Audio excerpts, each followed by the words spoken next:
इस शिक्षण वीडियो का 5वां पार्ट है। आज हम पढ़ेंगे समस्या समाधान विधि, जो 2023 में एमसीक्यू आ चुका है। इसके साथ ही 21/12/2022 21 दिसंबर का पेपर आउट हुआ था, आपको याद हो तो। ये संस्कृत विभाग का पेपर था। इसके अंदर शिक्षण वीडियो के प्रश्न कौन कौन से आए थे? 31 से लगा के 50 तक शिक्षण वीडियो के प्रश्न आए थे। सभी देखेंगे हम। जो 2022 वाला जो 21 दिसंबर साचोर की बस वाला पेपर आउट हुआ था ना, आपको याद हो तो हम 31 से लगा के 35 तक या 36 तक जितना भी होगा पूरे एग्जाम के प्रश्न जो शिक्षण वीडियो के आए थे वो करवाऊंगी। पहले मैं ये समस्या समाधान विधि पढ़ा लूँ। समस्या समाधान विधि से पहले हमने प्रोजेक्ट विधि पढ़ाई। ये 5वां पार्ट है, सेकंड ग्रेड शिक्षण विधियों का। इसमें सुकराती और प्रश्नोत्तरी विधि भी कहते हैं। इस विधि का प्रतिपादन किसने किया था? सुकरात और सेंट थॉमसन ने के वार्तालाप से हुआ है, सेंट थॉमसन के। इस विधि को जॉन डेवी व किलपैट्रिक ने आधुनिक वैज्ञानिक रूप प्रदान किया। इस विधि का जो आधार है वो क्या है ये बता दें। वैज्ञानिक रूप किसने दिया था? जॉन डेवी और किलपैट्रिक ने। इस विधि का मनोवैज्ञानिक आधार गेस्टाल्टवाद है। गेस्टाल्टवाद हमने पढ़ा था और साइकोलॉजी में मैं और एक बार समझा दूंगी आपको। गेस्टाल्टवाद क्या है? जो संपूर्णता की तरफ है।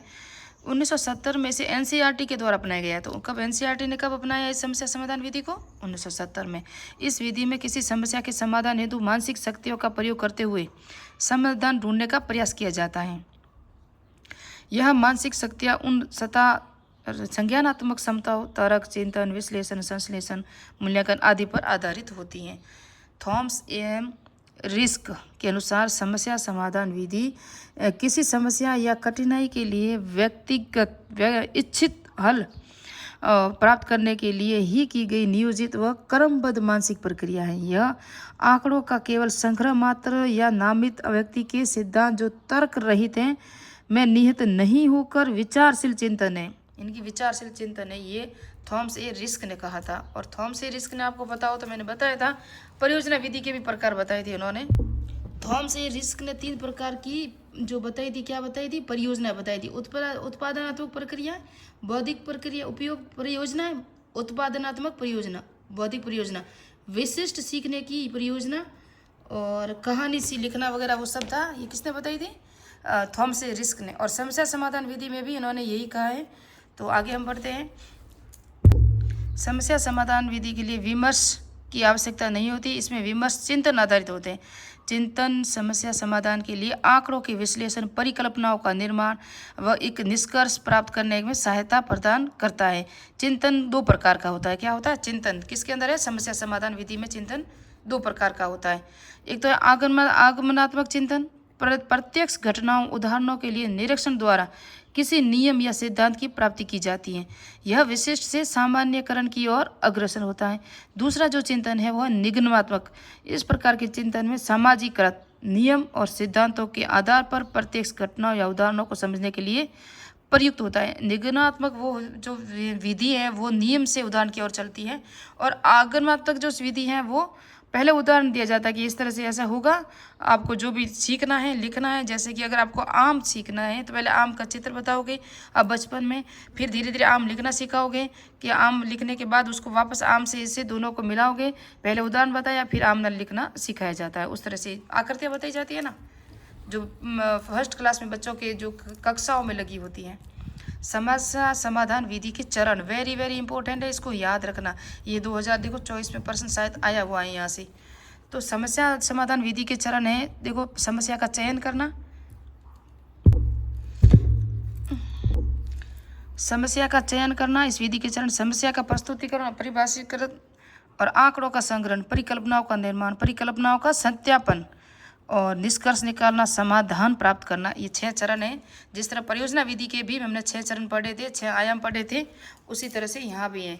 और यह है इग्नू के अनुसार जो इनके चरण दिए हुए हैं ना, समस्या समाधान विधि के इग्नू के अनुसार, वो कौन कौन से हैं? समस्याओं की पहचान करना, समस्या प्रस्तुतिकरण, परिकल्पनाओं का निर्माण, परिकल्पना का सत्यापन यानी कि आंकड़ों का संग्रहण, निष्कर्ष प्राप्त करना और समस्या का चयन करना। देखो यहाँ समस्या का चयन पहला है, जबकि इग्नू ने जो बताया ना वहाँ समस्या का चयन लास्ट में। कहाँ है? लास्ट में। समस्या समाधान विधि के गुण कौन कौन से हैं? इस विधि में बालकों को मानसिक शक्तियों का विकास करती है। यह विधि बालक मानसिक रूप से सक्रिय होता है अथवा प्राप्त ज्ञान स्थायी होता है। यह मनोवैज्ञानिक विधि है। इस विधि द्वारा जीवन में आने वाली समस्याओं के प्रति व्यापक दृष्टिकोण का विकास होता है। मनोवैज्ञानिक विधि वो होती है जो बच्चों के लिए मनोरंजन वातावरण उपलब्ध करती है, वो मनोवैज्ञानिक विधि होती है ना। इस विधि द्वारा बालकों के चिंतन शक्ति में विकास होता है, उसके जो मानसिक चिंतन होता है ना उसका भी विकास होता है। अब हम पढ़ेंगे समस्या समाधान विधि के दोस्त। इससे पहले क्या पढ़े, समस्या समाधान विधि के चरण पढ़े और इसने जो भी परिभाषाएं वगैरह थी वो हमने पढ़ी। यह विधि माध्यमिक और उच्चतर कक्षाओं के लिए उपयोगी है। जैसे छोटे बालकों में संज्ञानात्मक क्षमताएं उच्च स्तर तक विकसित नहीं होती अतः यह विधि अनुपयोगी है। यानी कि ये उच्च क्लास होती है ना 10वीं तक या 12वीं तक कक्षाओं के लिए उपयोगी है। इसका ये दोष है, ऐसे बालकों में संज्ञानात्मक समस्याएं उच्च स्तर तक विकसित नहीं होती है तथा इस पर विधि अनुपयोगी। यह विधि मंदबुद्धि बालकों के लिए उपयोगी नहीं है। जो कमजोर होते हैं ना, मानसिक रूप से पिछड़े बालक हो, उनके लिए उपयोगी नहीं है। यदि समस्या का समाधान प्राप्त हो उसमें विलंब हो तो छात्र विमुख हो जाता है। अगर समस्या का समाधान नहीं मिले तो क्या होगा, टेंशन में होगा बच्चा। अब है परियोजना विधि व समस्या समाधान विधि में अंतर किया गया। पहले हमने परियोजना विधि पढ़ी थी, अगर चौथा पार्ट नहीं देखा तो वो देख लेना। अब दोनों का हम अंतर देखेंगे, डिफरेंट देखेंगे। ये है परियोजना विधि और ये है समस्या समाधान विधि। योजना का समस्यात्मक होने आवश्यक नहीं है। किसके अंदर, परियोजना विधि में जो भी समस्या योजना दे रहे हैं ना हम परियोजना में, वो समस्या होना आवश्यक नहीं है। जबकि समस्या समाधान विधि में विषय वस्तु का समस्यात्मक होना आवश्यक है, यानी कि समस्या होनी ही चाहिए जब समस्या विधि है तो। इसमें क्रियात्मक रूप से हल ढूंढा जाता है, समस्या का संवैधानिक रूप से हल ढूंढा जाता है। इसमें सिद्धांतों के द्वारा हल ढूंढा जाता है, किसमें, समस्या समाधान विधि में। जबकि इसमें क्रियात्मक रूप से करके सीख कर आपकी समस्या का समाधान ढूंढोगे। यह व्यवहार में तीनों पक्षों का परिमार्जन करती है। कौन सी, परियोजना विधि व्यवहार में तीनों पक्षों का परिमार्जन करती है। जबकि यह केवल संज्ञानात्मक पक्ष का परिमार्जन, यानी कि ज्ञान के अनुसार ही चलती है समस्या समाधान विधि। अगर आपके पास ज्ञान है तो ही आप इसके अंदर इसका सिद्धांत या हल वगैरह ढूंढ सकते हो। यह सभी स्तरों के लिए उपयोगी शिक्षण है। कौन सी, परियोजना विधि। यह माध्यमिक स्तर या उच्च कक्षाओं के लिए उपयोगी। ये तो देखो 6 क्लास से लगा लो, पहली क्लास में भी बच्चा करके सीखेगा, उसको किसी बगीचे में छोड़ दो वो कुछ करेगा, कई बार मैदान में छोड़ दो। जबकि समस्या समाधान विधि अगर आपका ज्ञान का विकास है, आपके संज्ञानात्मक विकास है, ज्ञानात्मक पक्ष सही है तो ही कर सकते हो, क्योंकि ये 10वीं क्लास और 12वीं क्लास की उच्च कक्षाओं के लिए उपयोगी। कौन सी, समस्या समाधान विधि। यह विधि यह सभी स्तरों के लिए उपयोगी से नहीं बताते। इस विधि में निष्कर्ष प्राप्त नहीं होते, इसमें कोई निष्कर्ष नहीं होता, करके सीखना है, हाँ ऐसे ऐसा करेंगे तो हम सीख जाएंगे। इस विधि में समाधान हेतु निष्कर्ष प्राप्त जरूरी है। इस विधि में समाधान हेतु निष्कर्ष बहुत जरूरी निष्कर्ष होता है। किसके अंदर, समस्या समाधान विधि में। अब हम विधि पढ़ेंगे सामाजिकृत अभिव्यक्ति विधि। विभिन्न सामाजिक मुद्दों के प्रति बालकों का एक विशिष्ट दृष्टिकोण विकसित करने के लिए सामाजिकृत अभिव्यक्ति विधि का प्रयोग किया जाता है। इस विधि के अंतर्गत वर्तमान समाज व समसामयिक घटनाओं से संबंधित विभिन्न मुद्दों पर विचार, अभिव्यक्तिकरण, तर्क वितर्क आदि के माध्यम से चर्चा की जाती है। सामाजिकृत अभिव्यक्ति विधि याद रखना।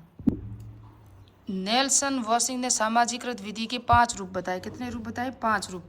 अनौपचारिक दलीय चर्चा, औपचारिक दलीय चर्चा, पैनल परिचर्चा, सिम्पोजियम परिसंवाद और संस्था स्वरूपी चर्चा।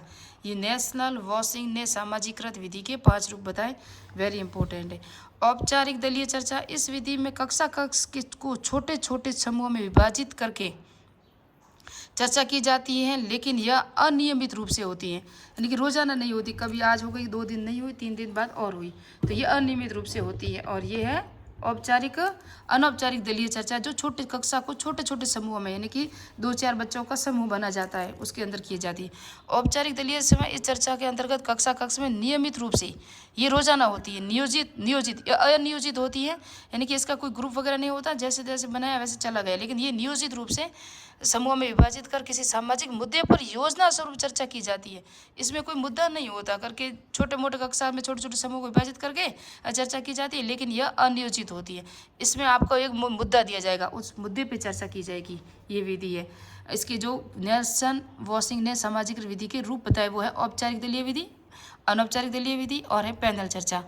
और उसके बाद हम देखेंगे पैनल चर्चा 1929 में हैरी ए ओवरस्ट्रीट, कौन है? हैरी ए ओवरस्ट्रीट पैनल परिचर्चा शब्द का कक्षा शिक्षण में सर्वप्रथम प्रयोग किया था। किसने किया था? हैरी ए ओवरस्ट्रीट ने किया था। पैनल परिचर्चा का जनक कौन है? हैरी ए ओवरस्ट्रीट, है ना, ये 1929 में। और पैनल चर्चा यानी कि छोटे छोटे समूह में उसका जनक है। 1932 में यूएसए में आयोजित प्रौढ़ शिक्षा संघ में वार्षिक सम्मेलन में इस विधि के रूप में स्वीकार किया गया। कब स्वीकार किया गया? 1932 में। पैनल परिचर्चा के अंतर्गत 4-8 सदस्यों का समूह किसी सामाजिक मुद्दे पर तर्क वितर्क करते हुए किसी अंतिम सुझाव या समाधान की ओर अग्रसर होते हैं। पैनल चर्चा वो होती है जो हम देखते हैं ना, डिबेट वगैरह होती है आजकल न्यूज़ पेपर में, तो वो होती है। और एक मुद्दा लिया जाता है, उस पर चर्चा की जाती है, 3-4 सदस्यों का समूह होता है, उस पर तर्क वितर्क किया जाता है और सुझाव और समाधान की ओर अग्रसर होते हैं। छात्र इस चर्चा को ध्यानपूर्वक सुनते हुए अपना स्वयं का दृष्टिकोण भी विकसित करते हैं। अपना खुद का भी तो मुद्दा बातचीत वगैरह रखते हैं बच्चे। अब